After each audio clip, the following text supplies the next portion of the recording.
Hello. In this video, we are going to discuss about what are the policies in India for promoting diversity. There are 3-4 major initiatives for promoting diversity in the context of education. One is constitutional mechanism of reservation, and second is a diversity oriented admission policies in some of the institutions, and incentive schemes, and for student support program in campuses. Let us take the case of the reservation policies. Reservation policies are an affirmative action policies to ensure the certain share of the higher education seats are reserved for scheduled caste and scheduled tribe. Initially, this reservation policy have been extended to scheduled caste and scheduled tribe. In later 93rd constitutional amendment extended the reservation to other backward classes also. And recently 124th constitutional amendment made a provision that the 10% of the seats can be reserved for economically backward general category population. So, therefore, one is traditionally we have reservation for scheduled caste and scheduled tribe, then OBC has been added in 2006, and recently the another economically backward class reservation was also enacted. And there is a two dimension of the reservation in India. One is the vertical reservation, second is horizontal.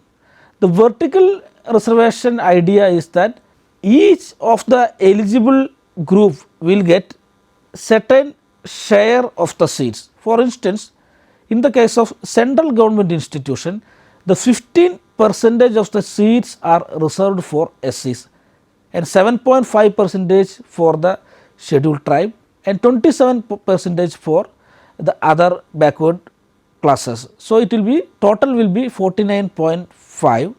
With the introduction of the economically weaker section reservation, the total reservation in the central government institution is 59.5. So, this is a vertical. The horizontal reservation is about the reservation for the physically challenged. For instance, their reservation according to the rule, the 3% of the seats should be reserved for physically challenged, but this is not in addition to the 59.5 among the each social group and the general 3% will be made available to the physically challenged candidate. So, this is horizontal. And the second, this is what I have discussed about is the reservation is a constitutional provision. In addition to constitutional provision, there are some diversity oriented admission policies that has been followed by some of the institutions in the country. The one idea, so why they are doing that? This is an idea, an intervention to attract and recruit students from a targeted groups. The first example could be Jawaharlal Nehru University. Jawaharlal Nehru University follows a deprivation points. Those students coming from underdeveloped districts of the country, they will be giving extra mark in the entrance examination of JNU. Therefore, the students from the underdeveloped districts will get more chances to access higher education.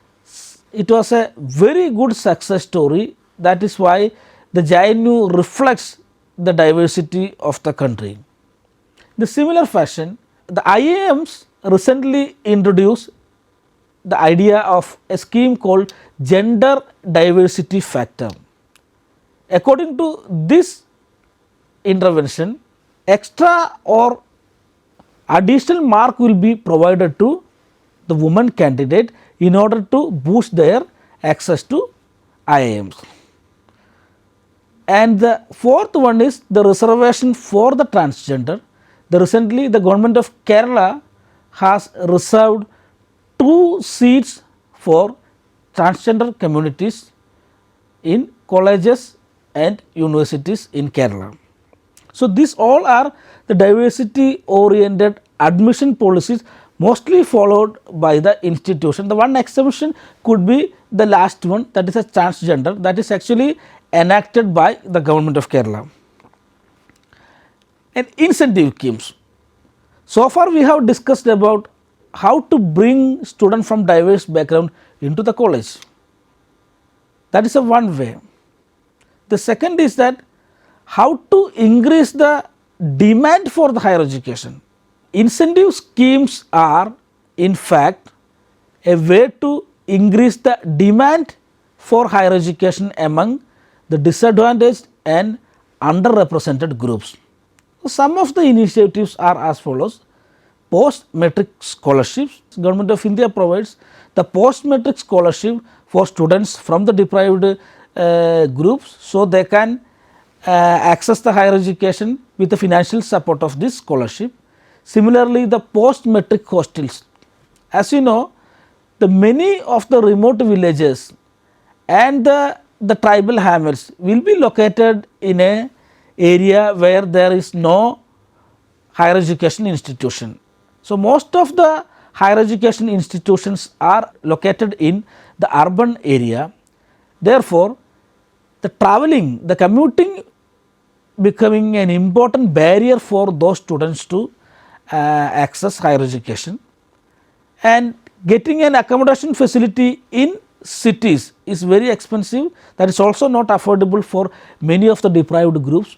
That is why the post-matric hostel has been constructed in an urban area. So, students from the remote areas can come and stay in those hostels, and they can study, register and study in a regular colleges in the city.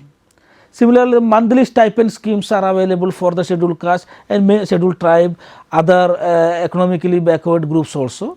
Similarly, tuition fee waiver is there for many deprived groups, and travel concession also. In some states, travel concession is the 100% concession for the women students, and some place it is students have to pay only 25% of the total cost of the ticket. This all actually supporting or increasing the student demand for higher education. And second is a student support program. The last two things, whether it is an incentive schemes or the reservation, was to bring students into the system. Now the student support programs are actually for ensuring retention of those students and fight against the dropout. There are different programs like academic enrichment program or remedial program, because the students are coming from diverse background and they may face many difficulties in understanding the subject matter. So, they should be provided additional learning inputs in the form of a remediation or academic enrichment program. In a similar fashion, students also face a non-academic issues also in campus, that is related to the social stigmatization, exclusion or discriminatory practices. So, idea of equal opportunity office is to look into those kind of issues that may have negative impact on student outcome and student performance. And appointment of anti-discrimination, another way to as a student support program. And some of the institutions providing book bank facilities. This book bank facility is for scheduled caste and scheduled tribe in many of the institutions. So, a separate fund has been earmarked for purchasing book for this book bank facility, and that books will be made available to only for these target groups. So, they can get a higher chance of getting the material that is relevant for their studies. And the language labs, language cells and earn while learn schemes. So, many of the students in a contemporary education settings facing severe financial problem. So, as Pune University introduced, the earn while learn program actually supports the students with a financial returns for their administrative supportive work in the campus. So, summary, the idea of affirmative action in the form of reservation in India is to promote diversity and inclusion.